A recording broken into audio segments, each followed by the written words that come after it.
Koiki Media, we're bringing the world closer to your doorstep.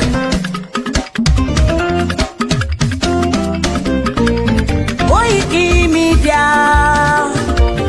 Koiki Media, Koiki Media, we bringing the world closer to your doorstep. Koiki Media, Koiki Media, Koiki Media, we bringing the world closer to your doorstep. Àwọn sọ́lára àgbà yìí dá, àwa ló láṣà àti èdè. Gbígbédè lárugẹ nílẹ̀ Oòduà o, àwa gangan ni bàbá. Koiki Media, Koiki Media, Koiki Media, we bringing the world closer to your doorstep. They never sabi wetin we carry for her. But they move closer before they go sabi. I said they never know wetin we carry for body. But they move closer before they go sabi. Ọ̀kín lọ lọ́jà ẹyẹ, ìníhùn ló ló lajú. Ẹyẹ tó lórí kòtò bí àdó ọgbẹ́jẹ lẹ́nu. Ká ṣiṣẹ́ fún ilẹ̀ bàbá wa, ká ṣiṣẹ́ fún ìlú bàbá wa, ká jùmọ̀ sowọ́pọ̀ ká lè kó Odùduwà. Odùduwà tó bá lè gbé wá. Ọmọ Odùduwà ṣe gírí, ẹ dìde fún ẹ̀tọ́ adúláwọ̀, ká lè jọ jùmọ̀ gbé délẹ̀ ìlérí, káwa lè gba ògo ilẹ̀ wa, ká ṣiṣẹ́ ká lè jọ gbàdé, ká lè gbàdé adé adúláwọ̀, àwa ni ìmọ̀lẹ̀ tí yóò tàn káàkiri. Ọmọ Odùduwà ni wá. Koiki Media, àwa là ń gbé tó lárugẹ. Ètò tó pọ̀ sí òwò tí wọ́n máa ní. Kásá ẹgbẹ́ polówó ọjà wá kájé gbúgbà yín jẹ. Ètò tó pọ̀ sí òwò tí wọ́n máa ní. À ń gbé tó lárugẹ, à ń gbàsà lárugẹ. Ètò tó pọ̀ sí òwò tí wọ́n máa ní. News and sports ẹ máa rí gbọ́. Ètò tó pọ̀ sí òwò tí wọ́n máa ní. Ọmọ Ìjẹ̀bú alárẹ̀ mi ló ní kí n máa gé tantan. Koiki Media ọ̀rọ̀ lágbájúmọ̀ mi o, máa bá ṣẹ̀rẹ̀ lọ o. Ọmọ Yorùbá nìyẹn, ọmọ Yorùbá tata o. À ń gbádùn rẹ, ọmọ Ìjẹ̀bú alárẹ̀ mi, ṣẹ́yìn ló máa fi dìbò tẹ̀ mọ́lẹ̀ o. Ẹ̀yin lọ́mọ onígbò máa ń dé máa dé, ẹ̀yin lọ́mọ onígbò máa wọ̀ o. Igbó máa wọ̀ kájòjì ò gbọ́dọ̀ wọ̀, àjòjì tó bá wọ̀ bẹ́ẹ̀ á tẹ̀lé ní ẹbọra. Ẹ̀yin lọ máa náwó kóyìnbó tó dé, ìgbà tó yìnbó dé o, owó náà dẹ́kun pọ̀ sí o. Koiki Media ṣàwa ní bàbá. Koiki Media àwọn ní bàbá. Koiki Media àwọn ní bàbá. Àdáńtọ́ àtúnpèrègèdè.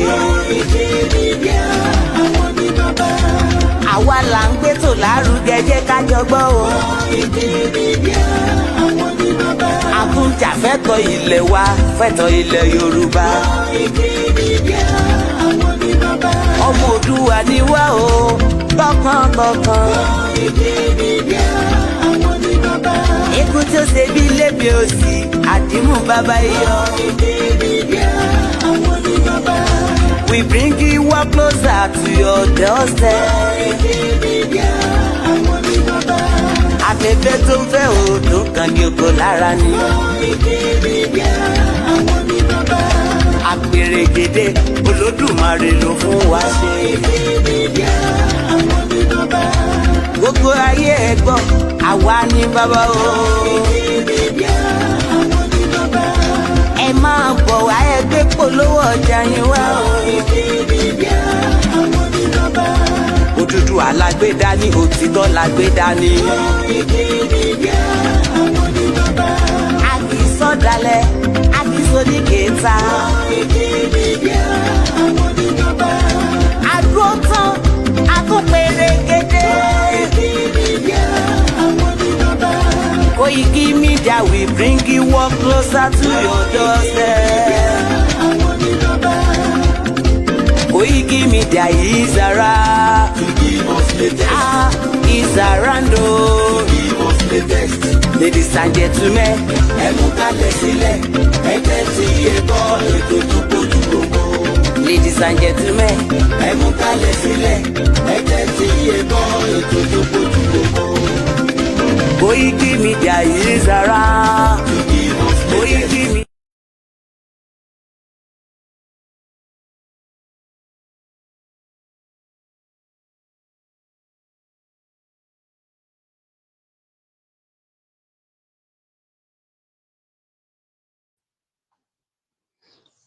Ẹ káalẹ́ gbogbo ẹ̀yin olólùfẹ́ Koiki Media jákèjádò gbogbo àgbálá ayé. A kí ẹ̀yin olólùfẹ́ wa pé ẹ káàbọ̀ sí orí ètò fún ti àṣálẹ́ òní. Ọmọ Yorùbá nǹkan ti bẹ̀rẹ̀ sí ní ṣẹlẹ̀ nílẹ̀ Yorùbá. Ẹ já dìde, ẹ̀yin olólùfẹ́ wa, ẹ já dìde. Ìṣẹ̀lẹ̀ ti bẹ̀rẹ̀ sí ní ṣẹlẹ̀ ní lọ́tùn-ún lósì. Ẹ káàbọ̀ sórí ètò lẹ́ẹ̀kan sí i. A kí gbogbo ẹ̀yin olólùfẹ́ wa, gbogbo ẹ̀yin olólùfẹ́ Koiki Media. Etí tí ẹ fi ń gbọ́ wa kò ní di o. Bẹ́ẹ̀ ni ọwọ́ tí ẹ fi ń tẹ̀ ẹ́, ọwọ́ náà ò ní rọ. Ojú tẹ́ dẹ̀ fi ń wò wá, ojú náà ò ní fọ́. Àwọn ọ̀tá yín ni nǹkan á máa ṣe lágbára àṣẹ Èdùà. Gbogbo ẹ̀yin olólùfẹ́ Koiki Media, lágbára àṣẹ Èdùà, a jọ máa délẹ̀ lérí ni. Mo kí yín, ẹ káàbọ̀ sórí ètò. Ẹ bá wa bọ́wọ́lé share button, ọwọ́ tí ẹ fi ń tẹ̀ ẹ́, ọwọ́ náà ẹ̀ ní fi gbọ́mọ sí o. Ẹ ní fi ọwọ́ tẹ́ fi ń tẹ share button yẹn, mo gbà ládùúrà pé ẹ ní fi gbọ́mọ sí. Ẹ bá wa share, ẹ jẹ́ kó dé, ẹ jẹ́ kó kan ará ilé, kó kan ará oko, nítorí pé ìṣẹ̀lẹ̀ ó ti bẹ̀rẹ̀ sí ní ṣẹlẹ̀ ní ìpínlẹ̀ Kogi lọ́wọ́lọ́wọ́ mo ṣe ń bá yín sọ̀rọ̀ yìí. Ìdí náà rèé tí ẹ fi gbọ́dọ̀ share pẹ̀lú àwọn tó wà ńlé. Kẹ́ share pẹ̀lú àwọn tó wà ní ìrìn àjò, nítorí pé ìṣẹ̀lẹ̀ náà ń ṣẹlẹ̀ láti ọjọ́ bíi mélòó kan, kò ń ṣe gbogbo èèyàn ló mọ̀. Ní àná, a wá sí orí ètò, mo sọ̀rọ̀ ńpa wípé kẹ́ ẹ jẹ́ káwa ọmọ Yorùbá, kẹ́ ẹ jẹ́ ká fi Ìgbòho lọ́rùn lẹ̀, káwa fúnra wa ká tiẹ̀ kọ́kọ́ dìde ná, ká kọ́kọ́ bẹ̀rẹ̀ nǹkan kan. Mo ní this time around, àwọn ìlú tó kù bíi Cross River, Benue, wọ́n ti bẹ̀rẹ̀ sí ní fún Fúlàní ní gbèdéke láti kúrò ní orí ilẹ̀ wọn. Kódà Cross River kì í tiẹ̀ ṣe pé wọ́n ń fún wọn ní gbèdéke, wọ́n ti bẹ̀rẹ̀ sí ní lé wọn tèfètèfè. Bẹ́ẹ̀ ni Cross River State wọ́n ti bẹ̀rẹ̀ iṣẹ́ takuntakun lórí ilẹ̀ tiwọn. Mo wá sọ ọ́, mo ní kẹ́ ẹ jẹ́ káwa ọmọ Yorùbá ká jáde, ká fún wọn ní gbèdéke. Bó jẹ́ ọjọ́ méje ni, bó jẹ́ 40 days ni, kán fi kẹ́rù wọn. Bẹ́ẹ̀ ni wípé mo mọ nǹkan tó ti ń ṣẹlẹ̀ ni. Mo wá rán wa létí lẹ́tà tí wọ́n kọ sí Catholic Church Ọ̀wọ̀, tí wọ́n padà kọ wípé wọ́n ń padà bọ̀ wá attack. Mo sọ̀rọ̀ ńpa ẹ̀ láì mọ̀ wípé nǹkan gan ti ń ṣẹlẹ̀ ní ìpínlẹ̀ Kogi àsàtàná yẹn. Ẹ káàbọ̀ sórí ètò lẹ́ẹ̀kan sí i. Ẹ bá wa tẹ share button, ẹ jọ̀ọ́. Ẹ bá wa tẹ share button, ọwọ́ tẹ́ fi ń tẹ̀ ẹ́, ọwọ́ náà ò ní rọ o. Ẹ ní fọwọ́ náà, ẹ ní fi gbọ́mọ sí lágbára àṣẹ Èdùà. Ká tó tẹ̀síwájú, ká tó wọnú agbami ètò lọ, mo kí ọ̀gá mi Mr. Ọláyọmí Kóìkì, ẹ káalẹ́ sà, ẹ kúṣẹ́ takuntakun. Wọ́n ní ọkùnrin tí ń sun bára fọkùnrin ẹgbẹ́ ẹ̀, wọ́n ní akọ iṣẹ́ ló ń ṣe. Ẹ kú iṣẹ́ ọ̀gá, ẹ ní jábọ́, ipá ọ̀tá ò ní ká yín o, ẹ̀yin lẹ máa lékè gbogbo àwọn ọ̀tá yín lágbára àṣẹ Èdùà.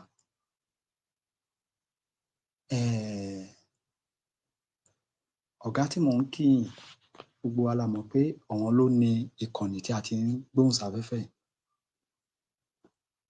pé àwọn ló dá a kalẹ̀, tí wọ́n dẹ̀ yọ̀ǹda ẹ̀ pé ìjàngbara làwọn fẹ́ máa fi jà. Mo kí yín sà, ẹ ní ṣubú ara. Ọ̀gá yìí wọ́n fi ìlú London, wọ́n fi kalẹ̀, wọ́n wá sí ìlú Áfríkà látàrí wípé ìyà tó ń jẹ ọmọ Yorùbá, látàrí pé kò dùn mọ́ Mr. Ọláyọmí Kóìkí nínú.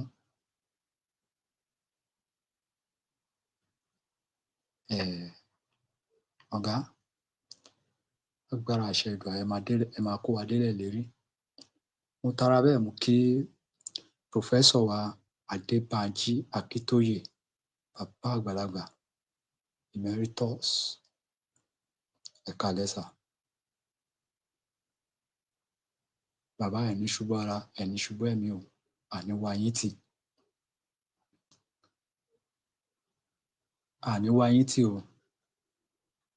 Mo dẹ̀ gbàládùrá pé ẹ̀ ní fọwọ́ yín gbọ́mọ sí.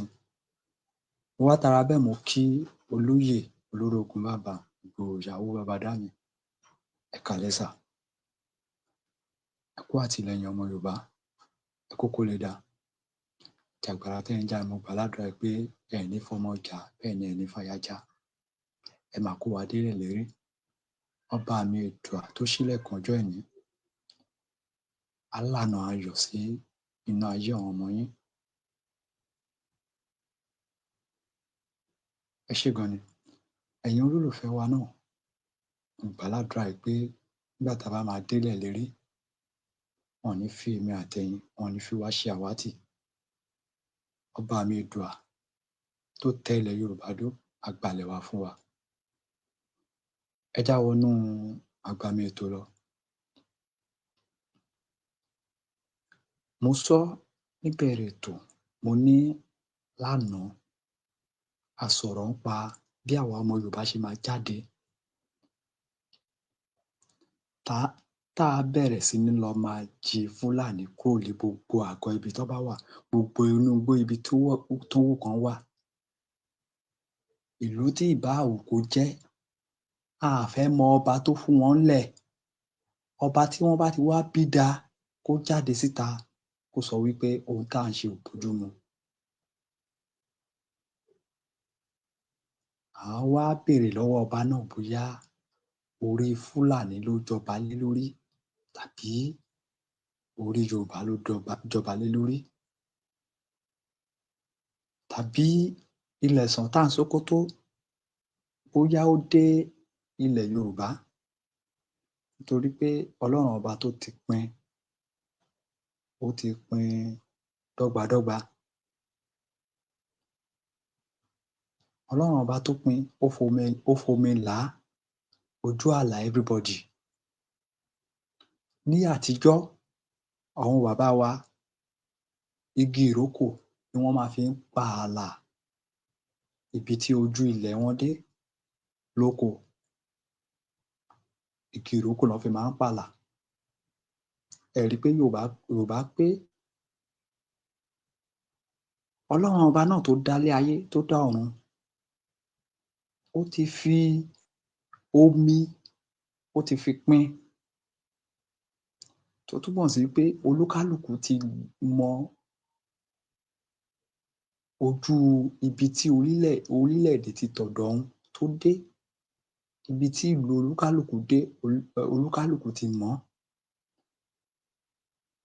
Kí ló wá dé tí Íbò àti Fúlàní àti Haúsá tí gbogbo wọn ń bọ̀ lórí ilẹ̀ Yorùbá tí wọ́n ń pariwo wípé àwọn ló ní ilẹ̀ Yorùbá, àwọn ló ní ilẹ̀ Yorùbá? Látàrí wàhálà àti ìdààmú tí ìjọba bìrìtìkó tán kó ilẹ̀ Yorùbá sí. Nítorí pé tí ò bá jẹ́ ojú tó dí, báwo ni ìlú kan á ṣe wá from nowhere tá sọ wípé òun fẹ́ amalgamate ìlú kan, kí ló ń jẹ́ bẹ́ẹ̀? Òun la ṣe ń pe àwọn ọmọ Yorùbá, ẹ já dìde. Àná tí mò ń sọ̀rọ̀ yẹn, ó dàbí pé mo mọ̀ nǹkan tó ti ń ṣẹlẹ̀ ní Kogi State ni, mi ì dẹ̀ mọ̀, èní ni mo ṣẹ̀ rí látàrí ọ̀rẹ́ mi kan tó lọbẹ̀ ló jẹ́ kí n mọ information yẹn. Ó ṣe fídíò ni témi rí. Kí ni ọ̀rẹ́ mi ṣe? Ọ̀rẹ́ mi tí mo dẹ̀ ń sọ yìí, ọmọ Íbò ni, ṣùgbọ́n ilẹ̀ Yorùbá ńbí lọ́ bí sí. Mo wá gbé phone, mo wá pè é, kí ló ń ṣẹlẹ̀ ní Yaba West ní Kogi State? Mo ní láti jẹ́ kó máa yé mi wípé àwọn Fúlàní wọ inú ọjà lánàá. Ẹ bá wa gbọ́wọ́ lé share button, ẹ jọ̀ọ́, a bẹ̀ yín ni.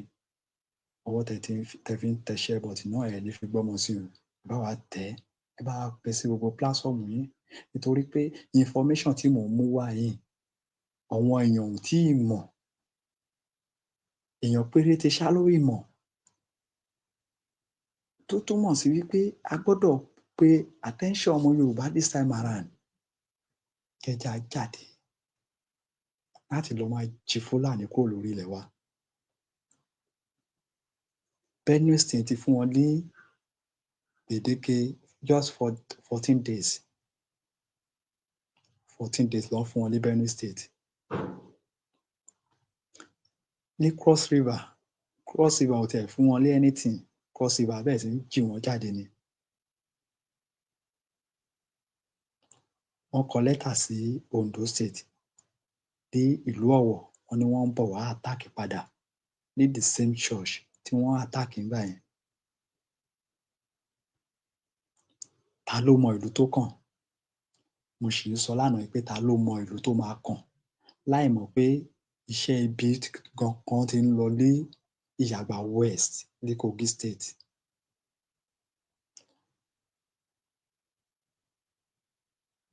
Lẹ́nu ọjọ́ mẹ́ta yìí, ọ̀sẹ̀ tó lọ lọ́hùn, ọ̀sẹ̀ tó kọjá, la ṣì rí tán ṣẹ̀ release bàbá kábíyèsí kan. Kábíyèsí tí mò ń sọ yìí, ọjọ́ orí wọn it was 92 years tí wọ́n ti kidnap bàbá yẹn. Ó dà pé bàbá yẹn lo, mo ti gbàgbé oye days tó ń lò. Mo ṣáà mọ̀ pé ó ju oṣù kan kán tó release bàbá yẹn. Káwọn ajínigbé Fúlàní kán tó release bàbá yẹn ní the same Ìyàgbà West ní Kogi State, ibi tí wọ́n ti bẹ̀rẹ̀ operation lánàá. Operation tán wá bẹ̀rẹ̀ lánàá, báwo ló ṣe lọ lánàá yẹn? Àwọn Fúlàní kó ìbọn wọnú ọjà lánàá. Wọ́n ṣe kí ni? Àwọn Fúlàní ajínigbé wọ́n kó ìbọn wọnú ọjà lánàá ní Ìyàgbà West. Ìwọ tó bá níyàn síbẹ̀ pé kó béèrè.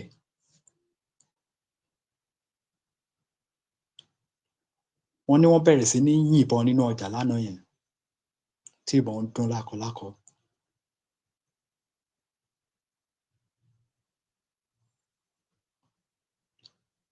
Àtẹ̀yìnwá àtẹ̀yìnbọ̀, wọ́n ní èèyàn bíi 3 jọ́lọ́run nípè nínú ọjà yẹn lọ́wọ́ tí ìbọn bá.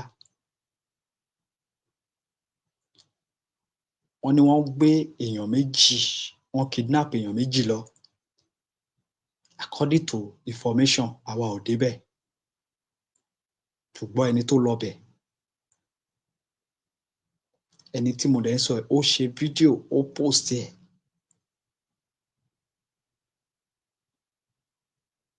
Ṣùgbọ́n ìdí tí mi ì fi ní àǹfààní láti play ẹ̀ ni pé ẹni yẹn ọmọ Íbò ni.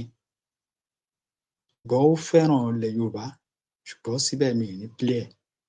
Ó dẹ̀ jẹ́ èèyàn kan tó òun náà ní page. Mo lè play ẹ̀ níbí kó affect page tiwa. Mi ì ní àǹfààní láti play ẹ̀.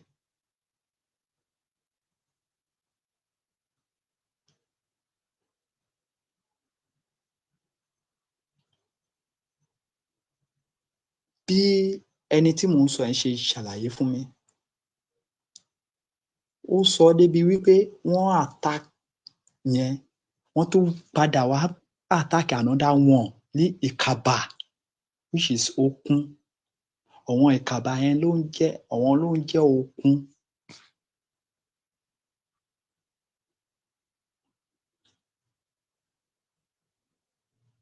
Wọ́n padà attack níbi bẹ̀. Àwa ọmọ Yorùbá kí la wá ń dúró ṣe? Ta là ń dúró dè? Ṣé bàbá mi ló kàn la ṣì ń dúró dè àbí kó wá ṣọ́ wa? Ṣé bàbá mi ló kàn la ṣì dúró dè kó wá ṣọ́ wa?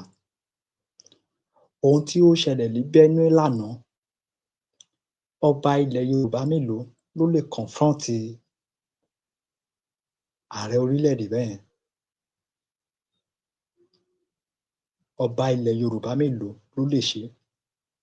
Kẹ́ lè mọ̀ pé ẹ má dúró de ọba, ẹ má jẹ́ ká dúró de ọba. Ẹ jẹ́ kí gbogbo wa jọ dìde. Ẹ já fún wọn ní ultimatum bó jẹ́ 7 days, bó jẹ́ 14 days, bó jẹ́ 10 days. Bí olóyè ṣe fún wọn ní Ìgàngán lọ́jọ́ kìíní àná, tó ṣe fún àwọn sẹ́ríkí àtàwọn mẹ̀wá ẹ̀, ẹ jẹ́ káwa náà dìde this time around. Má sọ fún mi pé o fẹ́ dúró de olóyè o. Má sọ fún mi pé kán ránṣẹ́ sí olóyè kó máa bọ̀ o. Ọmọ ogun ló ń ṣíwájú o.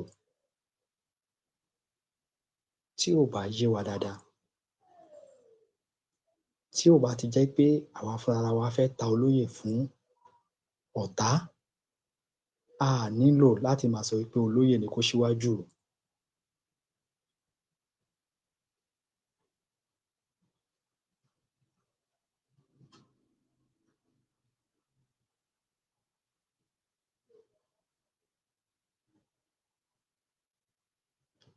Ẹ má ti olóyè pé olóyè ni kó ṣíwájú o.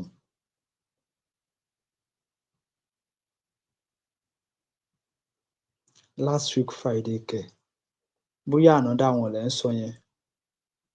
Eléyìí tí mò ń sọ yìí sà, àná ló ṣẹ̀ ṣẹlẹ̀. Àná ló ṣẹlẹ̀.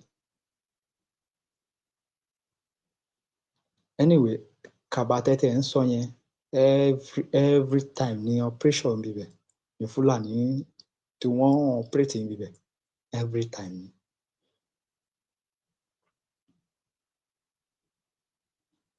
Fúlàní ti attack family ìyá mi kan rí ní ojú ọ̀nà yẹn.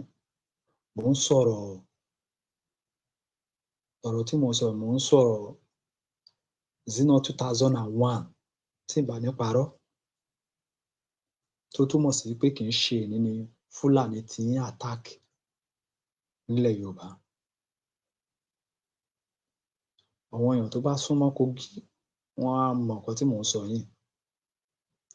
Kódà ní 2011 wọ́n pa cousin mi kan lójú ọ̀nà yẹn tó ń bọ̀ láti Àbújá.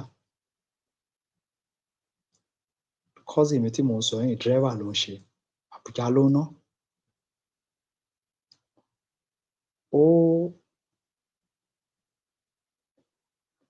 Bẹ́ẹ̀ ni bàbá mi, gbogbo ìgbà ni. Bẹ́ẹ̀ ni, gbogbo ìgbà ná máa ń operate níbẹ̀.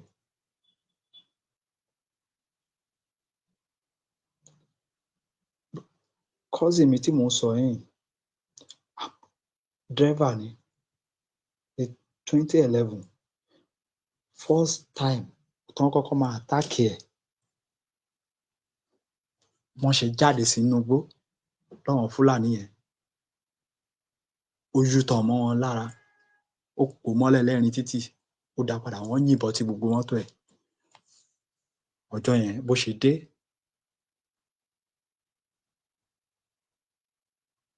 no rárá sà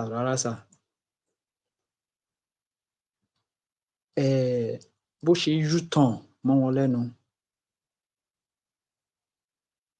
ó gbéra ó fèsì ọ̀nà Àbújá padà ó ṣáà escape mọ́ wọn lọ́wọ́ lọ́jọ́ yẹn by the time tó fi máa dé èmi ló kọ́kọ́ pè tó ní kí n wá wo nǹkan tó ṣẹlẹ̀ sóun rí ọ̀tá ìbọn lé gbogbo ara mọ́tò nígbà tó wá máa da the following month ó ti wá pààrọ̀ mọ́tò yẹn ó ra mọ́tò tuntun ó ń bọ̀ ó wá gbé mọ́tò yẹn lọ ọ̀nà Àbújá ó wá ń bọ̀ because GoCom ló máa ń lọ the same spot yẹn làwọn people yẹn tán ti jáde sí wọ́n dẹ̀ pa lọ́jọ́ tí mò ń sọ yìí wọ́n pa á ní ọjọ́ tí mò ń sọ yìí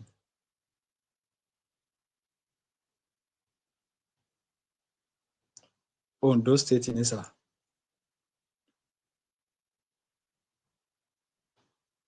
Ondo State ní sà bọ̀ kì í ṣe kọ́tà lè máa discuss bí sà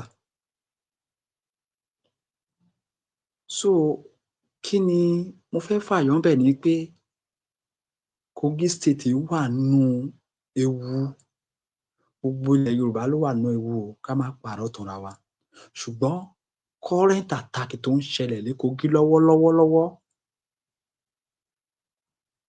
ó ń fẹ́ àbójútó láti wí pé káwa ọmọ Yorùbá ká dìde this time around ẹ gbàgbé pé olóyè ló máa kọ́kọ́ síwájú o ẹ já gbàgbé yẹn o àní nǹkan ṣe nìyẹn o olóyè ti ṣe ìwọ̀n tó lè ṣe kò dẹ̀ sọ pé ó rẹ̀ òun ṣùgbọ́n àwa náà la máa ṣíwájú ní ọjọ́ kìíní àná àwọn àgbààgbà tó bá wà lórí ètò ó máa yé wọn ní nǹkan tí mo fẹ́ sọ yìí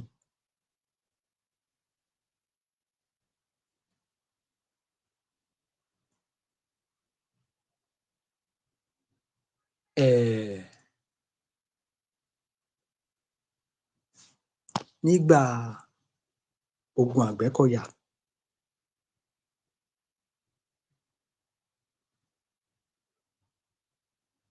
lọ́jọ́ náà lọ́hùn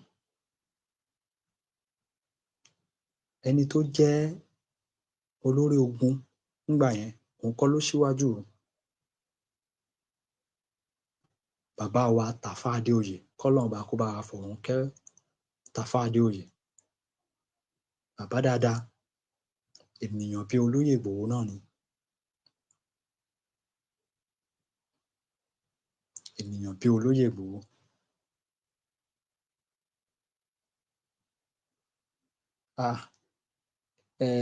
ìlú yín sí Ìkàbà 40 minutes ẹ jọ̀ọ́ báwo ìlú wo nìyẹn sà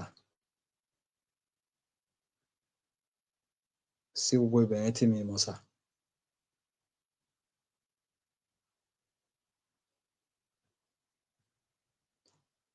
so Tàfà Adéoyè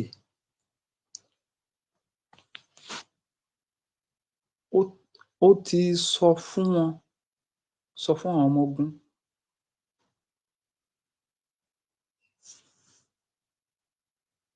wípé kọ́wọn máa lọ wájú kọ́wọn tiẹ̀ kọ́kọ́ lọbẹ̀ yẹn nígbà tí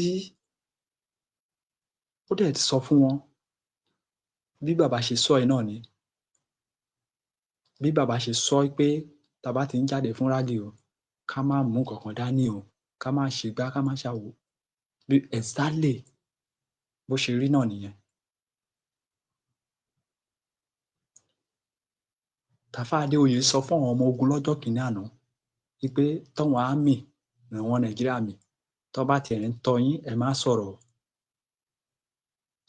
ọ̀ǹtí tóun bá tó fún yín lé ọ̀dà.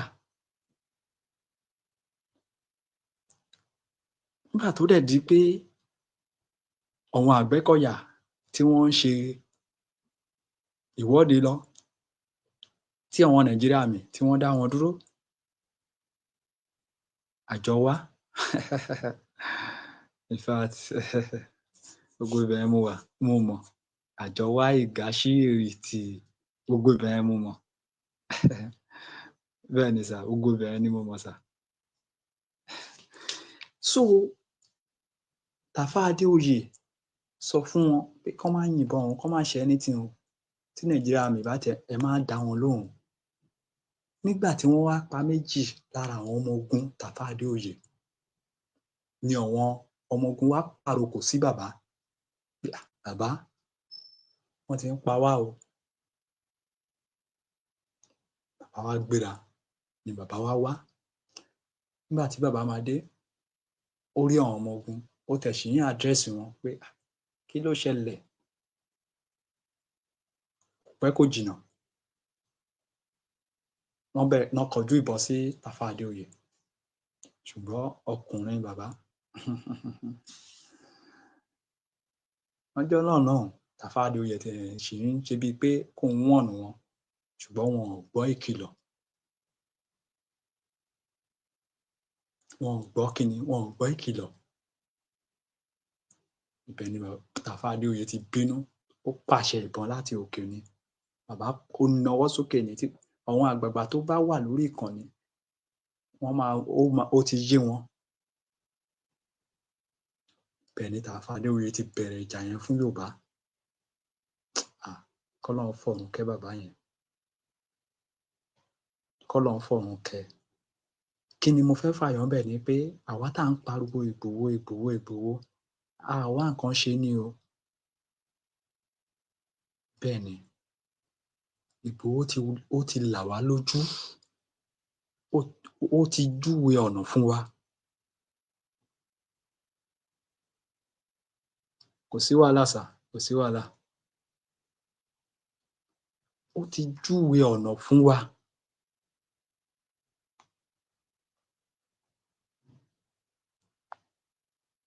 Bẹ́ẹ̀ ni ìyá wa Esther. Ìgbòho ti júwe ọ̀nà fún wa. Kí la ṣẹ̀ tún wá? By this time ẹ jẹ́ káwa ọ̀dọ́ ká bẹ̀rẹ̀ action.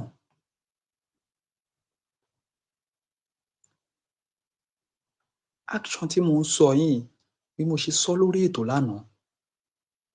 Nígbà tí mò ń sọ èmi ò mọ̀ pé wọ́n ti ń àtáàkì Kogi State lọ́wọ́ ńgbà yẹn. Bẹ́ẹ̀ ni wípé mo ti rí ni.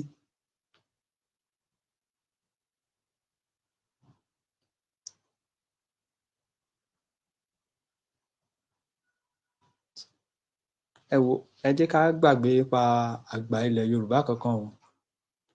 Kò sẹ́nì kankan tó fẹ́ àwọn yẹn ń jẹ mùlá lọ́wọ́ o, wọ́n ń jẹ mùlá o. Ẹ ṣáà ti rí àwọn tí bàbá wa mi ò ní dárúkọ kábíyèsí tó lórúkọ jùlọ nílẹ̀ Yorùbá. Ẹ ṣáà ti rí nǹkan tán lọ ṣe l'Aso Rock last week. Tán tún sọ pé kí àwọn ẹ̀ṣọ́ wọn kán tó máa dọ̀bálẹ̀ fún ìyàwó ààrẹ. Ṣé ẹni yẹn lẹ feel pé ó fẹ́ wá gbà yín? Ẹ gbàgbé o. Ẹ jẹ́ ká gbàgbé nípa bóyá ẹni àgbà kan nílẹ̀ Yorùbá. Àwa ọ̀dọ́ ni ẹ jẹ́ ká lo ọpọlọ wa, ká lo number 6 wa. Kò sí àgbà ilẹ̀ Yorùbá kan tá a fẹ́ dúró dè tá a bá mọ nǹkan tá à ń ṣe. Tá a bá mọ nǹkan tá à ń ṣe. Burkina Faso wọn ò dúró de àgbà kankan o. Bẹ́ẹ̀ ni wọ́n claim ilẹ̀ wọn náà. A dẹ̀ ti rí wípé àwọn ìlú gan tán ju Burkina Faso lọ ilẹ̀ Áfíríkà ń sìn wọ́n ti ń darapọ̀ mọ́ Burkina Faso. Tẹ́ ẹ̀ bá tí ì rí gbọ́, Ghana gan ti ń sọ pé òun fẹ́ darapọ̀ mọ́, pé òun fẹ́ kúrò ní ECOWAS náà. Ṣé pé gbogbo ọrọ̀ ajé Burkina Faso tó ń jáde Ghana ló ń gbé gbà. Ghana ti wá sọ wípé àwọn náà fẹ́ kúrò ní ECOWAS. Ẹ wo Burkina Faso lẹ́gbẹ̀ẹ́ Ghana before. Àwa náà lè ṣe é. Àwa ọmọ Yorùbá, àwa ọ̀dọ́ Yorùbá, a lè ṣe é. Ká máa sọ pé a fẹ́ rí ẹni àjòjì tó bá ti ń gbó wa lẹ́nu nílẹ̀ Yorùbá, a fẹ́ rí wọn mọ́. Ó jẹ́ ọmọ Ìgbò ni, ẹ jẹ́ á jì wọ́n síta. Bẹ́ẹ̀ ni. Báwo lọmọ Ìgbò á ṣe wá máa sọ fún èmi ìran ọmọ aládé, èmi ìran ọmọ aládé wípé àwọn lọ̀wọ́n ní Ilé Ifẹ̀ látàrí ìjẹkújẹ táwọn àgbààgbà wa ti jẹ.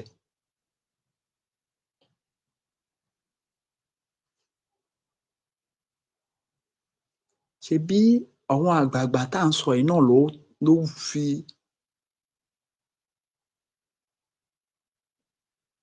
bẹ́ẹ̀ ni, kò sí irọ́ ńbẹ̀, wọ́n useless. Àwọn àgbààgbà tá à ń sọ yìí, wọ́n fi Ọ̀ṣun Òṣogbo tán list ẹ̀ fún ọmọ Ìgbò. Ńgbà wo ni ọmọ Ìgbò ò ní máa pàtàn lé wa lórí páwọn lọ̀wọ́n nílẹ̀?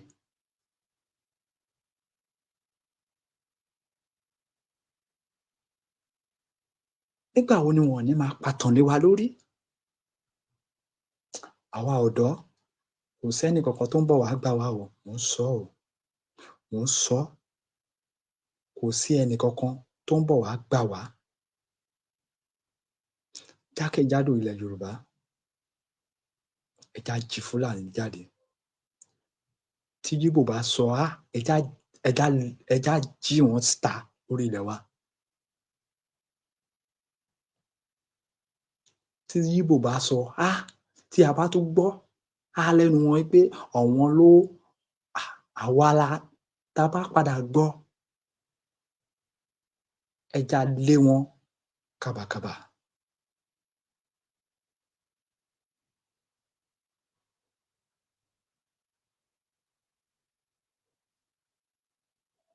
Kódà àwọn kan gan wà lẹ́rìn wa tá à ń pè ní àwọn bàbá wa. Tó bá tó stage kan gan, ṣèbí àwọn ló ń talẹ̀, ló ń ta ilé fún Ìgbò, wọ́n á sáré kàbàkàbà. Bẹ́ẹ̀ ni mo wí. Bẹ́ẹ̀ ni. Tẹ́ bá jẹ́ ká sowọ́ papọ̀, ká jọ ṣiṣẹ́ yẹn.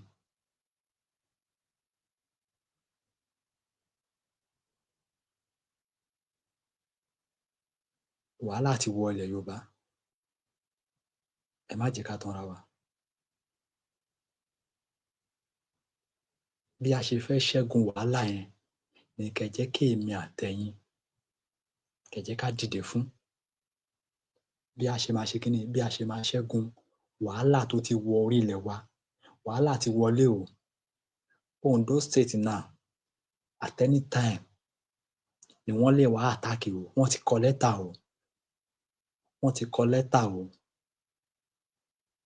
Ọ̀wọ̀ ná kọ lẹ́tà sí, ṣùgbọ́n ẹ má jẹ́ ká sọ wípé Ọ̀wọ̀ nìkan la fẹ́ focus.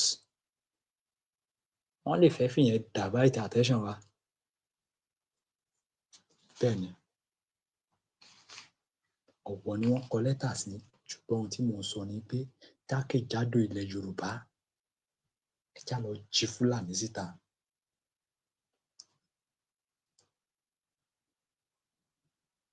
Tá bá ti ń jì wọ́n síta tán, tá lé wọn kàbàkàbà, ẹ jẹ́ á lo opportunity yẹn láti fi gbalẹ̀ wa, láti fi claim ilẹ̀ wa padà lọ́wọ́ ìjọba bìrìtìkó, amúnisìn, ìlú amúnisìn. àwọn ìlú amúnisìn ni àwọn ìjọba bìrìtìkó ni wọ́n jẹ́.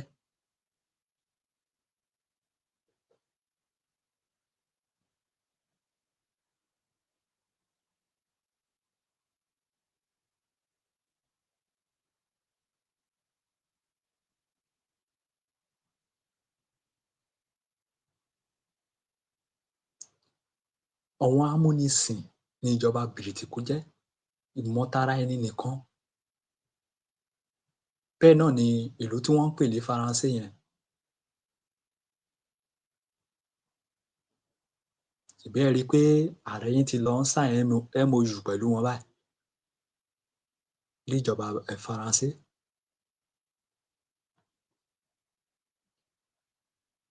Ẹ jẹ́ á ṣe ohun tí Burkina Faso ṣe. Ẹ jẹ́ á ṣé ní kíákíá.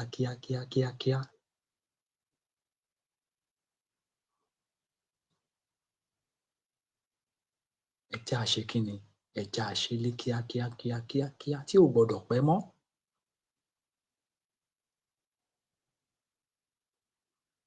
A ní láti múra. A ní láti múra gan gidi. Kò ń ṣe as in ìyá mi ẹ ṣé gan o. A ní láti múra o.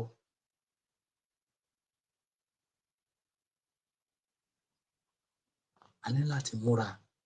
Àìṣe bẹ́ẹ̀ ti Benue la ṣì rí àbí?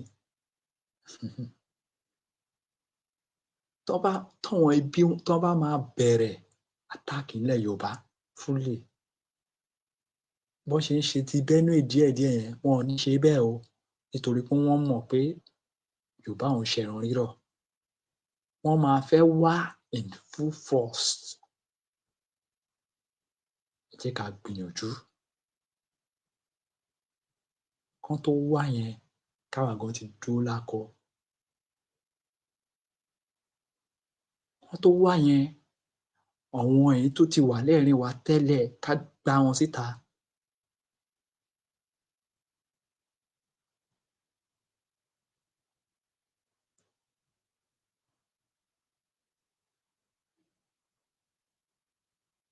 Ilẹ̀ yìí ò máa gbọdọ̀ bàjẹ́, nítorí pé ọmọ mi àtọmọ yín wọ́n á máa béèrè lọ́wọ́ wa lọ́la. Wọ́n á béèrè lọ́wọ́ wa lọ́la o.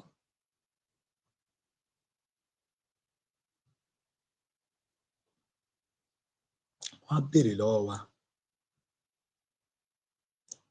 Ẹ má dẹ̀ jẹ́ kí ká pa ìtàn burúkú lórí ilẹ̀ Yorùbá. Báwo ni ìtàn burúkú yẹn ò ṣe ní máa wáyé now? Òun ni wípé kí èmi àti ẹ̀yin ká jọ lọ gbáradì. Kì í wá ṣe gbáradì lásán, a ti gbáradì. Ó ti pẹ́ tá a ti ń pariwo gbáradì.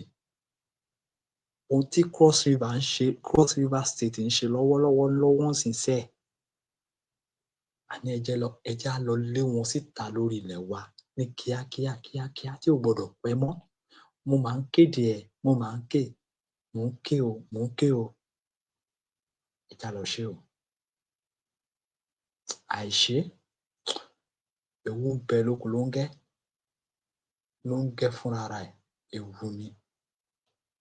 Àwọn kan wọ́n á tiẹ̀ jókòó, wọ́n á máa sọ pé ẹ fi Fúlàní ńlẹ̀, nǹkan kékeré ni wọ́n. Tán bá wá, wọ́n máa jẹ́ kinní kan ogun Fúlàní. Àwọn gan wọ́n mọ Yorùbá, wọ́n ṣe kinní kan. Ṣé ẹ mọ̀ pé ọ̀pọ̀lọpọ̀ ìjà ló ti wáyé? Ibẹ̀ la ti rógun Kírìjí, ogun igbá kan, ogun àwò kan. Ṣé ẹ̀yin ń rò bí ẹni pé ẹni tó ti bá yín ja ogun kan rí? Ẹ̀yin ń wò ó pé ìlànà tó gbé wá ńgbà yẹn lá tún padà gbé wá tó bá ń padà bọ̀ fẹ́ wá bá yín jà?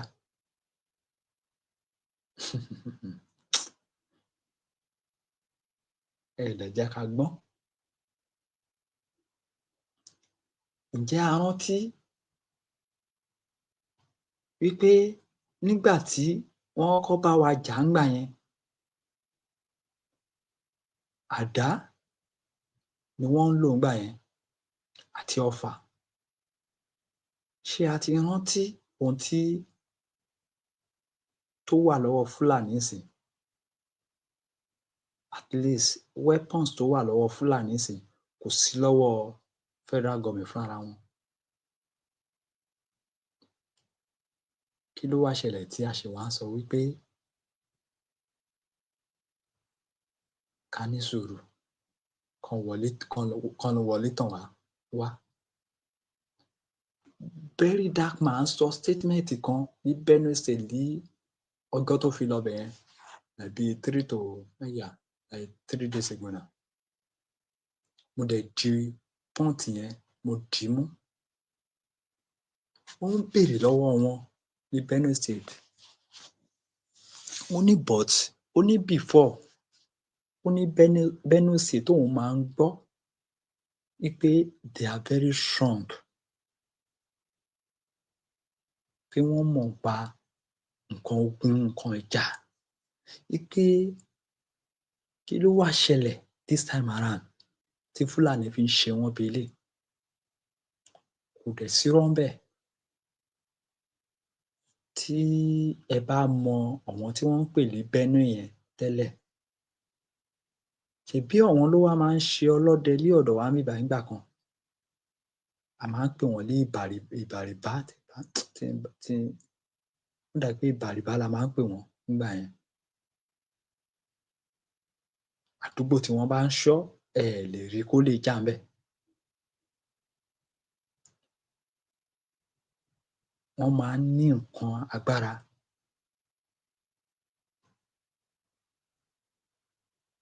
Wọ́n máa ń ní dání dáadáa.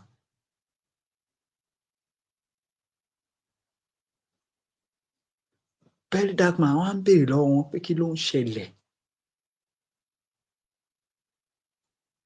Bọ̀bọ́ yẹn wá jẹ́ wọn, ó jẹ́ wọn débi pé ó ní kán lọ túra mú. Ó ní kán lọ túra mú, kán lé Fúlàní pa lórí ilẹ̀ wọn.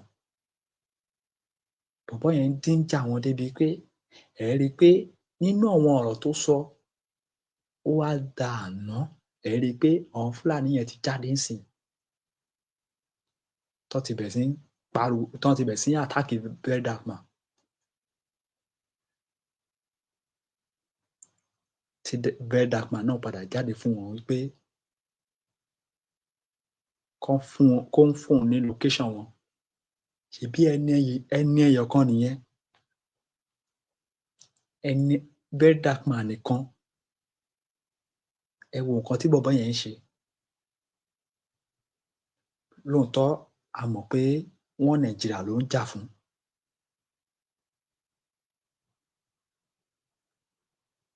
Ṣùgbọ́n kí ló dé táwa ń bẹ̀rù? Ẹ wo bọ̀bọ́ yẹn, ó gbéra all the way from Abuja, ó lọ Benue, ó ní kò sí nǹkan tó máa ṣẹlẹ̀.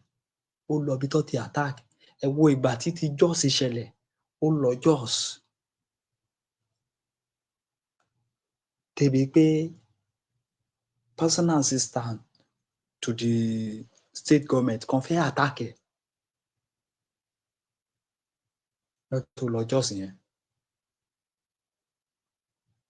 Kí ló wá dé táwa ń bẹ̀rù? Ta ló kó ẹ̀rù sí wa lọ́kàn?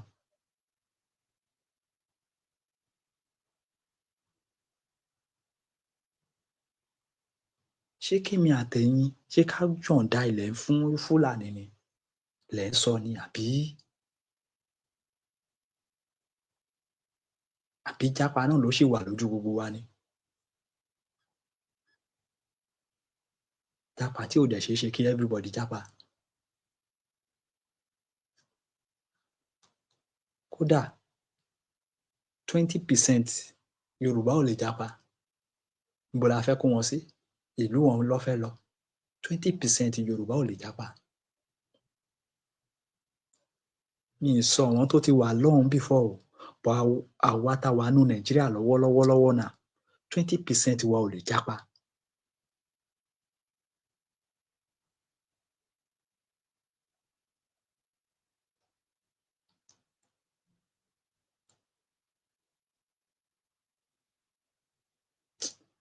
mi ò rò bóyá ó yé wa, àní 20% wa sẹ́ a lè jápa. Okay, kì í ṣe pé a tún fẹ́ jápa àbí à ń lé owó kiri.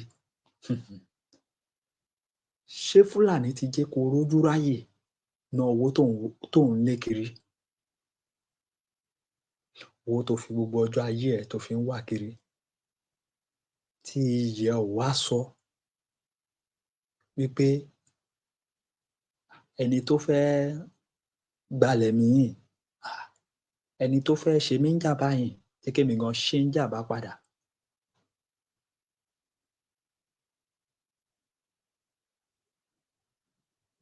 Ẹ jẹ́ á gbàgbé now. Mo máa ń sọ Jésù Kristì gan-an, ó kọ́ àwọn ọmọ Ísírẹ́lì bí wọ́n ṣe ń ja ogun ni. Ohun tí Ọlọ́run rán wáyé wá ṣe nìyẹn. Tó dẹ̀ jẹ́ pé ohun tọ́lọ́run rán Ìgbòho wá ṣe láyé náà nìyẹn, wípé kó wá kọ́ àwa ọmọ Yorùbá bí wọ́n ti ń jagun. Àwa kan a wá fẹ́ fún un láyè. Ọlọ́run á gbẹ̀mí lẹ́nu gbogbo yín ni o. Ìbáà jẹ́ ọba ni, ìbáà jẹ́ ìjòyè ni, ìbáà jẹ́ olóṣèlú kan tó fẹ́ máa gbógun ti Ìgbòho, Ọba mi Èdùmàrè á já okùn ẹ̀mí gbogbo yín. Bẹ́ẹ̀ ni, Ọlọ́run tó ṣílẹ̀kùn ọjọ́ ìní, Ọlọ́run ọba tó mọ̀ wípé èmi àti àwọn ọmọ ìyá mi tá jọ jẹ́ Yorùbá, wípé àwa lòun ni òun jogún ilẹ̀ fún, wípé ẹ̀yin lẹni bí. Kò dá mi sí Jos, kò dá mi sí Sókótó, kò dá mi sí Kàdúná. Kí ló wá ń ṣẹlẹ̀ tí mò ń claim ilẹ̀ mi, ilẹ̀ bàbá mi, ilẹ̀ bàbá bàbá bàbá bàbá bàbá mi, tẹ́nìkan wá ń gbógun tì wá? Ọlọ́run tó ṣílẹ̀kùn ọjọ́ ìní á gbógun tì yín. Ara á ni yín pa ni. Bẹ́ẹ̀ bímọ ogún, bẹ́ẹ̀ bímọ ọgbọ̀n. Bí Abíọ́lá ò ṣe dúró jẹun ọmọ, ẹ ní dúró jẹun ọmọ lágbára àṣẹ Èdùà. Àdàbí tó bá jẹ́ pé ẹ fìyà jẹ wá. Ìloro ò dí papọ̀ mọ́ Fúlàní, ẹ jọ ń fìyà jẹ wá, kí la ṣe fún yín ná? Kí ni ẹ̀ṣẹ̀ wa? Kí ni ẹ̀ṣẹ̀ wa? Kí la ṣe fún yín?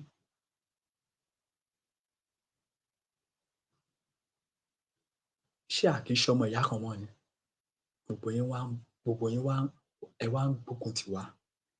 Ẹ̀ ń ṣọ́ wa lọ́wọ́, ṣọ́ wa lẹ́sẹ̀. Ẹ wá kó ìbẹ̀rù, ẹ wá kó sọ́kàn àwọn èèyàn. Àní mò ń gbà á ládùúrà sẹ́, lágbára àṣẹ Èdùmàrè. Bí Olúwa ti ń bẹ tí ẹ̀mí rẹ̀ ń bẹ láàyè, lágbára àwọn tó tẹ ilẹ̀ ń dó sẹ́, lágbára orí bàbá mi tó ti kú sọ́run, àní gbogbo ẹ̀yin tẹ́ ẹ̀ ń ni Yorùbá lára, gbogbo ẹ̀yin tẹ́ ẹ̀ ń gbógun ti Yorùbá, àní bẹ́ẹ̀ bí igba ọmọ, àní ẹ̀ ní jèrè kankan nínú ẹ̀ sẹ́. Bẹ́ẹ̀ ni, lágbára àṣẹ Èdùmàrè. Kí ló dé ná? Kí la ṣe fún yín? Kí lára ń gbá yín? Kí lára ń gbá yín?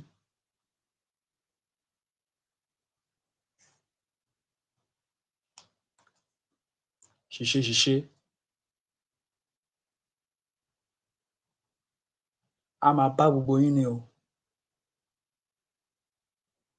Àtiwọ ọba tó jẹ́ pé góòlù tó ń wà, ìdí náà nìyẹn tó o fi lè support wípé kí Nàìjíríà pín. Bẹ́ẹ̀ lá ṣe rí mọ́ yín lára o.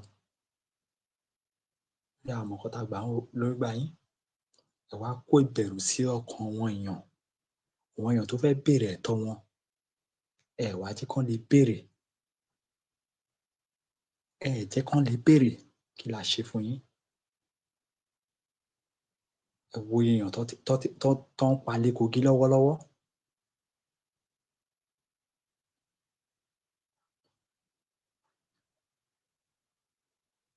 Usman Òdòdó àkókò ti mọ̀ pé àwọn náà fẹ́ máa claim pé bóyá àwọn ò kì í ṣe Yorùbá. Good, ẹ ń ṣe Yorùbá,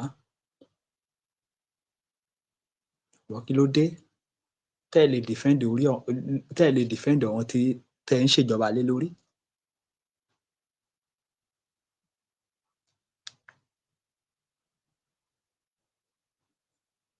Ẹni tó ní ayé ti da ti tòun náà ní Ondo State, ìtàn á sọ nípa ti tiẹ̀ o. Bẹ́ẹ̀ ni, ìtàn á sọ nípa ti tiẹ̀. Gbogbo wa là ń sọ ìjà takuntakun tí arákùnrin Akérédolú tó jà, tó fi gbógun ti Fúlàní, gbogbo wa là ń sọ lénìí. Tó dẹ̀ jẹ́ pé bàbá náà ṣe takuntakun méje, òun yàyà mẹ́fà kó tó jáde láyé nípasẹ̀ ti Fúlàní ni o. Èmi ò sọ̀rọ̀ òṣèlú o, mi ò ń ṣe olóṣèlú o. Ṣùgbọ́n tẹ́ni bá ṣe dáadáa, ká sọ wípé ó ṣe dáadáa. Nítorí pé ó ń pariwo ńgbà yẹn, ẹ má pa àwọn ọmọ ìlú mi mọ́. Ó ṣe bí Àmọ̀tẹ́kùn ṣe máa fẹsẹ̀ múlẹ̀. Ohun ìjà tí ó plan láti kó fún Àmọ̀tẹ́kùn wọn ò gbà. After ìgbà yẹn ló tó ń lérí pé àníṣe àní máa lọ ra gbogbo nǹkan tí a bá nílò, máa lọ rà wọlé láti Germany. AK-47 ni ó yẹ kí Àmọ̀tẹ́kùn máa lò. Ó ń sọ ńgbà yẹn. Ṣùgbọ́n nípa ìdí èyí, àwọn other governor tó yẹ kán jọ gbóhùn sí òkè, gbogbo wọn dákẹ́.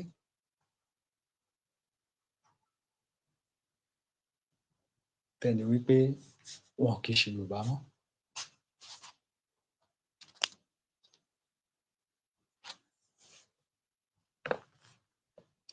Ẹ jẹ́ á gbọ́ ọ̀rọ̀ ìyànjú láti ẹnu bàbá wa orílẹ̀-èdè Yorùbá. Ẹ jẹ́ á gbọ́ ọ̀rọ̀ ìyànjú láti ẹnu wọn. Torí pé ọ̀rọ̀ ìyànjú tí bàbá náà máa ń gbà wá ní gbogbo ìgbà, ó ní ipa tó ń kó. Bẹ́ẹ̀ ni, láti rí pé kó má lè sú wa, kó má lè rẹ̀ wá. Ẹ jẹ́ á tẹ̀síwájú, ẹ máa bá wa kálọ. Ìfẹ́lódùn àpapọ̀ ẹgbẹ́ ọmọ Yorùbá, ẹ káàárọ̀, ẹ káàsán, ibikíbi tẹ́ bá ti ń gbọ́ mi o, èmi ọmọ yín náà ni o. Ẹ jọ̀ọ́ mo kàn kọ́kọ́ bẹ̀rẹ̀ kíkí mi láti ọ̀dọ̀ bàbá wa, bàbá Professor Banji Akíntóyè. Bàbá àgbà nìyẹn, kọ́ lọ́rẹ́ mi bàbá, kó dẹ̀ fún wọn ní ìlera tó péye dáadáa. Mo tún wá kí bàbá kejì ọmọ ṣe Sunday Igboho, bàbá nìyẹn, bàbá ọwọ́ ẹ̀ ó yàtọ̀ fọ́. Àwọn aláàánú sí àgbẹ̀yìn ọlọ́run. Mo kí Chief Sunday Igboho, kí Ọlọ́run kó bá mi wà pẹ̀lú ẹ̀. Bá nìyẹn, mo wá lo àwọn olórí méjèèjì, mo fi kí gbogbo àwọn olórí wa pátápátá. Mo kí yín o, ẹ jọ̀ọ́ mo bá búrúburú, èyí yàtọ̀ jù, ọwọ́ méjì lókè, yes sir. Mo kí gbogbo yín o, mo wá kí àwọn ọmọ kéékèèké náà tí ara ń tẹ̀lé yín o. Mo kí gbogbo ẹ̀yin àgbààgbà inú gúrùpù yìí, mo ti gbàgbé pé gúrùpù Yorùbá. Mo kí gbogbo yín o, kí Ọlọ́run kí ó wà pẹ̀lú. Ẹ jọ̀ọ́, mo kàn ní kákan tó sáré ra ṣe kékeré ni, àkú máa sọ́nà ni, kí Ọlọ́run kí ó ṣáà máa fi ìbùkún sí ọ̀rọ̀ wa. Now, mo kàn fẹ́ sọ àwọn nǹkan kan ni o nípa ìdí tí a fi gbọ́dọ̀ gborílẹ̀-èdè wa, because kò ní dáa ká máa mix ẹ̀ papọ̀. Ọ̀pọ̀lọpọ̀ ti ń sọ pé ká mọ bá a ṣe máa protect ara wa ní àwọn Fúlàní yẹn kìnnìkan ká ṣáà protect ara wa, to such people probably if we still remain in Nigeria, kò báàdì náà, ṣùgbọ́n àtàwọn Fúlàní ò bá ti pa á mú nǹkan kan bẹ́ẹ̀. Mo kàn tún fẹ́ sọ fún wa ní wípé ìdí tí a fi fẹ́ kúrò ní orílẹ̀-èdè ìlú Algeria yẹn, pé ó ju ọ̀rọ̀ Fúlàní gangan lọ. Fúlàní ọ̀rọ̀ insecurity is just one because ká má tanra wa jẹ kí Fúlàní tiẹ̀ tó máa pa àwọn èèyàn báyìí kó tó máa pa èèyàn báyìí ní ìlú yẹn ò ti dáa kí Fúlàní tó máa pa àwọn èèyàn báyìí ní ìlú yẹn làwọn èèyàn wá ti poor. So ìdí tá a fi fẹ́ ọ̀rọ̀ security Fúlàní is just one out of thousands. Ẹ̀yin náà wo ìlú tó lọ́n ti gba independence láti 65 years ago, ìlú tó ti wà látijọ́ ẹ̀ títí di èní 2025 àti ní stable electricity. Bẹ́ẹ̀ dẹ̀ fi Nàìjíríà lẹ̀ to the next 1000 years kò lè sí náà nítorí pé májẹ̀mú tó wà lórí ìlú yẹn ni to be in darkness. Ẹ̀yin ò ń ro kankan ni wípé Ọlọ́run tó dá wa, Ọlọ́run ni ó. Ọlọ́run tó dá wa o torí èmi ò tí ì rẹ́ nìyẹn tó sọ pé I've seen people that say there's no God but nevertheless no there's no God yẹn tó bá ní rí conversation pẹ̀lú at the end of the day they got confused at some stage and everything is pointing towards the fact that there is an higher authority that begatted also now what I'm trying to say is that Ọlọ́run yẹn Olódùmarè Ọlọ́run tó dá wa yẹn báyẹn yìí kan pè ní alábàáyà kìíní kan nǹkan tèmi kà nígbà tó kọ́kọ́ fẹ́ bẹ̀rẹ̀ tó fẹ́ dá ayé gan nǹkan kan ló kọ́kọ́ dá òní ìmọ́lẹ̀ ó ní let there be light so Ọlọ́run tó dá wa gan tó jẹ́ pé tí ò kò lè perform any miracle kò lè ṣe anything tí ò bá sí iná let there be light ó kọ́kọ́ dá ìmọ́lẹ̀ náà ó kọ́kọ́ dá náná kó tó wá bẹ̀rẹ̀ sí ní dá gbogbo nǹkan yòókù ẹ̀yin wá ní ìlú kò sí iná ẹ wá fẹ́ progress ẹ fẹ́ manufacture kò lè work kò dẹ̀ lè síná nítorí pé májẹ̀mú ni wọ́n fi pélé ẹni. Now, I understand the sentiment. Ṣẹ́rí mi ní parọ́tàn yìí jẹ. Ṣẹ́rí there are a lot of people tó jẹ́ wípé tá a bá ti ń lọ síwájú ká lọ síwájú báyìí, wọ́n máa dọ́gbọ́n sọ lọ sẹ́yìn.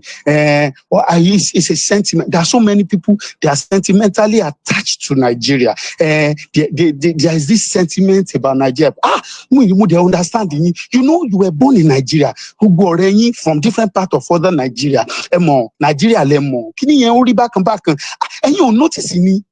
Nígbà tí bọ̀bọ̀ ọmọ Ìgbò yìí Kanu Nnamdi Kanu tó kọ́kọ́ jáde tó ní kán break Nàìjíríà èmi gan wà lára àwọn tó ń sọ pé ṣé bọ̀bọ̀ ìṣeré ni kò yé gbogbo wa ń gbà yẹn bọ̀bọ̀ yẹn ti rí ti pẹ́ o bọ̀bọ̀ Nnamdi Kanu yẹn bọ̀bọ̀ jákujáku yẹn ká máa ń bú gbà yẹn ó fẹ́ kán break Nàìjíríà tí wọ́n bá ní Nàìjíríà gọ́ọ̀mẹ̀ntì ti ṣe kinní kan fún inú wa máa dùn ní pé káàtì àpáwẹ̀lẹ̀ ranù ó fẹ́ break Nàìjíríà kò yé wa ń gbà yẹn ni kò yé wa I understand there are so many sentiments ìbáyàrú wọn sì yìí Ìgbò ló fẹ́ tàbí Hausa ló fẹ́ àbí Fúlàní ló fẹ́ wà á máa wò pé kán break Nàìjíríà kí nìyẹn wà confusing àbí I understand sórí jẹ́ kí n sọ kí nìkan fún ẹ torí ẹ̀ mo ṣe sọ sórí pé ọ̀rọ̀ pé kí Nàìjíríà pé kò sẹ́ni tó hate Fúlàní o kò sẹ́ni tó hate Ìgbò hate wọn o ṣó ti yé that's not the point kó dẹ̀ ṣe pé ẹni tá a bá ti ní orílẹ̀-èdè wa gbogbo Fúlàní a máa pa gbogbo wọn la máa lé dànù kò ń ṣe bẹ́ẹ̀ o àwọn ẹ̀ǹgànà àwọn tọ́ọ̀gì la fẹ́ nílẹ̀ wa àwọn apààyàn àwọn tẹ́rọ́rìsì la fẹ́ o àwọn tí ò ní respect wa la fẹ́ o ìdí tá a fi gbọ́dọ̀ gba ìlú wa ni pé sódà ká ní ìlú wa tó jẹ́ wípé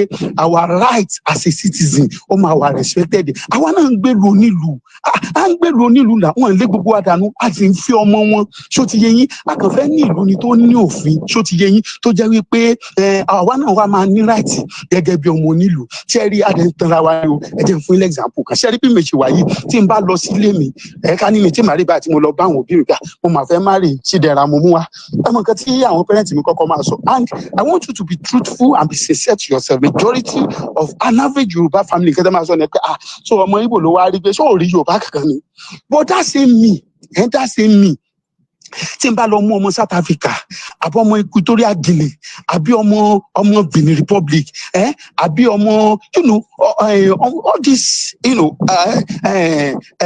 African country tí n bá mu tí mo ní ẹ tí mo fẹ́ rè my parents will be happy wọn ní challenge wọn ní béèrè pé so wàá rí Yorùbá ṣé ẹ mọ̀ pé èèyàn náà ṣe Yorùbá bọ̀ wọ́n ní máa sọ pé ṣé o wàá rí Yorùbá ṣé ọmọ Equatorial Guinea ló wá fẹ́ wọ́n ní sọ bẹ́ẹ̀ inú wọn máa dùn wọ́n sáré dì máa yàwó wa wọ́n máa fojú fọ́rínà wò ṣó ti yé yín ẹ mọ ohun tó fà á because there's no suspicious amongst us.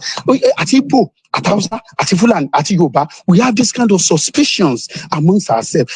Really fẹ́ràn ara wa. In fact, ṣe rí honor wa, dignity wa, pride wa, kò bá wà intact tó bá jẹ́ pé a ní different country wa ni. Tó ti yé yín, a ní máa fúnra síra wa, kò ní máa, there will be no that, that fear, that suspicions amongst ourselves. So ẹ jẹ́ ká ní orílẹ̀-èdè wa. And tẹ́ bá dẹ̀ rí tẹ́nìkan bá ń kó tó pé Nàìjíríà kìíní kan ẹ má jà tí ìpín bẹ́ẹ̀ ẹ jẹ́ gbarí jóná náà nìkan ẹ má dà wọ́n lóhùn mo ti sọ fún yín. Nobody loves Nigeria. Kò sẹ́ni tó love Nigeria o, má gọra ẹ o.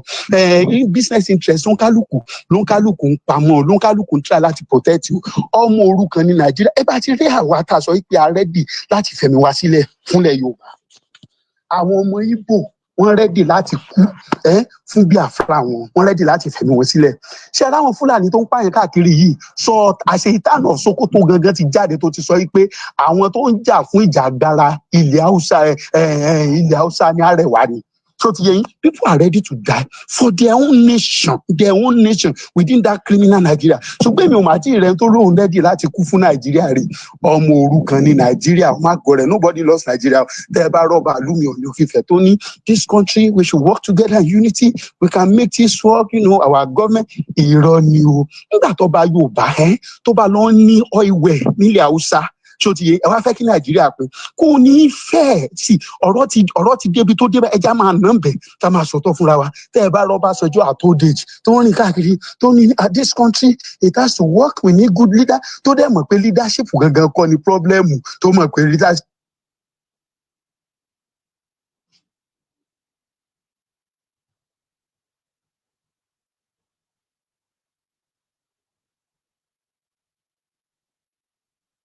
Kan problem Nàìjíríà wípé nǹkan tó fi pilẹ̀ Nàìjíríà ní ìlú ajíríyà ni. Tẹ́ ẹ bá rí tó ń sọ báyìí pé we need to come together, tó ń fa Peter Obi tó ń fa kínní, let's work together. Irọ́ ni o, business interest tiẹ̀ ló ń protect you. Nobody loves Nigeria o, má gọrẹ o. A gbọ́dọ̀ pín ká ní separate orílẹ̀-èdè. Ṣé ẹni tá a bá ní orílẹ̀-èdè wa, people of the same culture, people of the same heart, people of the same value system. Ìgbà ilẹ̀ tó wá máa mọ̀ wípé kò ń ṣe ọdún kan, kò ń ṣe oṣù mẹ́fà lèèyàn tó máa ní iná, nítorí pé nǹkan tán kọ́kọ́ máa declare state of emergency lé lórí ní ọ̀rọ̀ iná yìí. A gbọ́dọ̀ ní iná ká tó lè produce. Ẹ̀yin náà wo ayé bó ṣe advance tó ẹ̀wọ̀n nǹkan, ayé ń lọ síwájú, àwa ń lọ sẹ́yìn, ayé ń lọ síwájú, àwa sì ń jọ̀rọ̀ ìjẹsìn, àwa sì ń jọ̀rọ̀ dá màálù, ayé ń lọ síwájú ní 2025. Ogun àgbáyé tó ń bọ̀, let's get ourselves prepared. Ẹ̀yin náà ẹ wo ballistic missile táwọn èèyàn ń produce. Àwọn èèyàn ló ṣe àwa náà dẹ̀ ní àwọn ọmọ tó lè produce gbogbo orú nǹkan báyìí, ṣùgbọ́n wọ́n ń dá wa padà sẹ́yìn, wọ́n ń dá wa padà sí stone age. Àwa àtàwọn people yìí kò ń ṣe ọ̀rọ̀ ìjà, kò ń ṣe ọ̀rọ̀ ẹ̀sìn.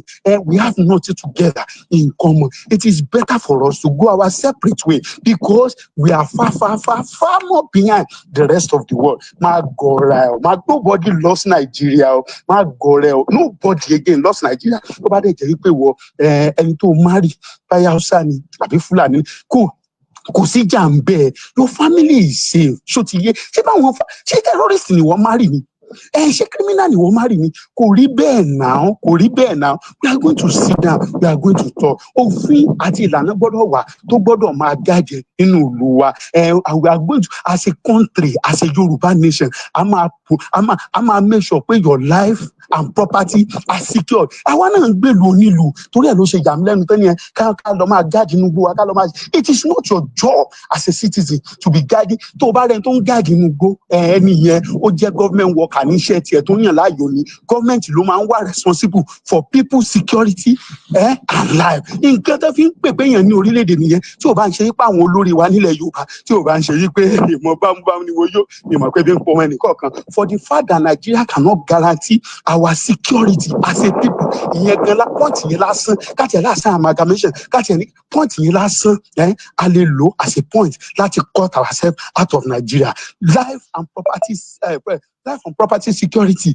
is the number one major role tí gọ́ọ̀mẹ̀ntì tó máa ń ṣe. So tó bá ti jẹ́ pé ilẹ̀ ń dáwó tẹ́ ń protect ara yín tẹ́ ń ṣe gbogbo ẹ̀ it means you don't even have a government to start with. Ẹ má gọra yín o. Ṣé ẹ rí àtẹ̀gùn tá a tẹ̀ yìí a máa tẹ̀já Yorùbá nation yẹn a máa gbà. Ṣé mọ̀ pé mo sọ fún yín pé nǹkan mẹ́ta ní kẹ́ẹ̀dé mú bàbá Akíntóyè àgbára ni ẹ lọ àwọn ní leader wa. Tá a bá dẹ̀ ti sọ bàbá Akíntóyè ó ti yẹ kẹ́wọ̀n pé ègò ẹ lọ kọ́ńtà ti wà mẹ́rin yẹn ṣé ó ti yé yín fílẹ̀ bẹ́yìn ọ̀nà. Ṣé ẹ rí kejì ni YSDM àwọn gangan ní vehicle tá a wà náà wọ́n máa gbé wa dé destination ẹ̀yẹ wa mọ destination tá a ń lọ yẹn Yorùbá nation ni ọlọ́run a máa débẹ̀. So mo jẹ́ kó máa yé yín ẹ̀jọ̀ ẹ̀yin tẹ́ ẹ wà I know you are saying àníyàwó mi ti di mí rí oníṣẹ́ mi ṣú ọ pé tí n bá wà Nàìjíríà mo lè gbé Yorùbá nation yìí lórí tí mo ṣe gbé lórí ṣá ọ̀rọ̀ yẹn dẹ̀ deep lóòótọ́ because nígbà tí mo wà Nàìjíríà lóòótọ́ ká sọ tòótọ́ àwọn best client mi ọmọ Ìgbò ni àwọn Ìgbò máa ń fún mi contract gan máa ń ríṣẹ́ gan ọlọ́run mo tún ti bá aláàjì kan ṣiṣẹ́ rí ọmọ Sókótó ni ọlọ́run ìgbà tí mo bá wọn ṣiṣẹ́ bàbá àgbà oil and gas mi èmi tí ìrírú èèyàn bẹ́ẹ̀ yẹn rí láyé mi because the first time tán introduce ẹ̀ sí mi ìjọ yẹn ó ní assignment kan tó fẹ́ ṣe tó jẹ́ wípé ó sọ fún mi pé project mo fẹ́ bá ṣe yẹn Aso Rock ló mú lọ mo wá fẹ́ print statement of account ẹ̀ mo ní láti gbé sínú profile tí mo fẹ́ bá ṣe kò wá sí bó ṣe fẹ́ ṣe ó dẹ̀ pé account kìíní ẹ̀ lójú mi account officer ó dẹ̀ nìkan send gbogbo kìíní ó dẹ̀ send ẹ̀ sínú email ẹ̀ it was so busy ọmọ kan tó ṣe fún mi ebi ti padà sọ́fíìsì mi gbà ó dẹ̀ pè mí ó ní báwo ṣé mo ti wà lọ́fíìsì mo ní yẹn ó ní ṣé mo lè bóun check nǹkan mo ní mo lè bá check ẹ̀ ó dẹ̀ fún ní password email ẹ̀ pé kí n download gbogbo kìíní yẹn bẹ̀ pé kí n lọ print ẹ̀ kí n ṣe gbogbo ẹ̀ àwọ̀ ṣọ nígbà tí mo ṣe tán tí mo ń bọ̀ ó ní kí n wá bá òun nílé ni because ilẹ̀ ti ṣú nígbà tí mo dé ilé ẹ̀ ọlọ́run ẹ tí ò mọ̀ mí rí o kò mọ̀ mí rí o kò mọ̀ báàlì ló kò tí ì ju bí 3 days lọ tán introduce mi sí ó ṣílẹ̀kùn yàrá kò ń ṣe sitting room ó ní kí n máa bọ̀nú yàrá mo jókòó sínú yàrá ó gbé bíi fúrà bí nǹkan kan ó ní kí n jókòó kí n jẹ mo ní mi ń jẹ kí ni ó ní kí n jókòó yẹ gbogbo ẹ̀ ó ṣe gbogbo ẹ̀ ó yà mí lẹ́nu nígbà tó travel lọ sí Àbújá ó tún wá pè mí láti Àbújá ó lóun ra mọ́tò kan fún ìyàwó òun ra 4 ó dà pé 2010 ra 4 nígbà yẹn ó ní kí ó dẹ̀ sọ bí tí máa lọ lẹ́kọ̀ọ́ pé kí n lọ gbé mọ́tò yẹn mo wá lọ gbé mọ́tò yẹn mo ní ṣé kí n máa gbé lọlé ó ní kí n máa gbé lọlé o ó ní kí n máa gbé lọlé ó ní ṣé ibi tí mo ń gbé ní sóní gate mo ní yẹn ó ní kí n máa gbé lọ sọ́dọ̀ mi 3 days ni mọ́tò yẹn lò mọ́tò mo ṣe lọ gbà ní mi mo lọ drive 3 days kò mọ̀ mí rí 3 days mọ́tò yẹn lò lé mi tó mo tún pè pé àfà ìgbà ọlẹ́ máa dé ó ló dọ̀tún làkó tó nígbà tó dé ni mo tó drive mọ́tò yẹn tó ló lóun fẹ́ kí ìyàwó òun rí i pé tí n bá ti gbé lọ ìyàwó ti máa rí ọ̀rẹ́ mo tó drive mọ́tò yẹn mo tó lọ bá Haúsá Fúlàní máa yẹn mi mọ ẹnìkan ló introduce mi sí kò mọ̀ mí rí ó dẹ̀ sáré trust mi that's what Hausa Fulani ni ìyẹn ò ṣàpá mi kò ṣe kí ni mo dẹ̀ mọ̀ pé there are a lot of you that have business sentiment you have relationship sentiment it is normal it is good ṣe rí gbogbo owó àwọn yẹn àwa náà dá wọn mọ̀ ká má tanra wa ṣùgbọ́n ṣe ráwọn criminal yẹn wọ́n gbọ́dọ̀ lọ irú ẹni tó bá tẹ́ bá rí tó ń ṣèwà bẹ́ẹ̀ yẹn those ones they are ready to live by the law and guidance of the land ìlú òfin ìlú pé òkè báyìí ló ṣe máa ṣe òkè lè máa pààyàn òkè lè máa kidnap yẹn torí ẹ̀ la ṣe gbọ́dọ̀ ní orílẹ̀-èdè wa ìwọ tó bá ṣe ń rò pé jọkàn Nàìjíríà máa wọ má gọrẹ o tó fi máa dàgbà tó máa wọ lórí tó máa kú dànù Nàìjíríà ò lè wọ́ọ̀kù Yorùbá nation is the only way ẹ̀ka àárọ̀ ẹ̀ka àsùn mo kàn ní kákan tó ra jára wá sí ni o á dára fún wa Yorùbá nation there is no person there is no stopping á dẹ̀ dára fún wa á dẹ̀ máa dílé pẹ̀lú yín náà ẹ ṣe gan bye bye. àmì àṣẹ àmì àṣẹ àmì àṣẹ bàbá mi dùn rẹ mú wa délẹ̀ lérí láyọ̀ àti àlàáfíà ní wàrà wa tì nígbà tí iṣu náà bá jiná àtẹ̀mí àtẹ̀yìn ní fi ara wa ṣàwátì o a máa gba orílẹ̀-èdè náà agbára àṣẹ Èdùmàrè àwọn tó nílẹ̀ wọ́n dẹ̀ ti wá lẹ́yìn mo kí gbogbo èèyàn olólùfẹ́ wa lẹ́ẹ̀kan sí pé a kú ojú ọjọ́ a kú ojú ọjọ́ ṣe rí a kú ètò látàárọ̀ ẹ má gbàgbé láti fọ́lù wa lórí àwọn dá ṣáínẹ wa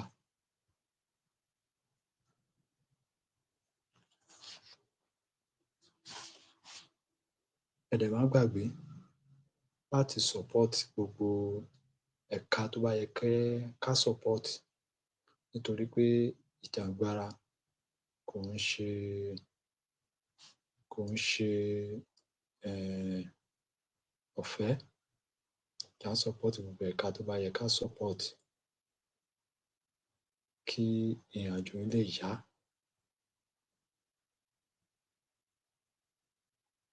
Kí ìrìnàjò yẹn kó lè ṣe kíni, kó lè yá ní kíákíá. Odò á gbè wá, ọ̀dàlẹ̀ nìkan ni ò ní gbè wá. Ẹ ṣé o, dára. Koiki Media, we're bringing the world closer to your doorstep.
Bàbá wa Adéníyì, wọ́n ní one Nigeria is not a must.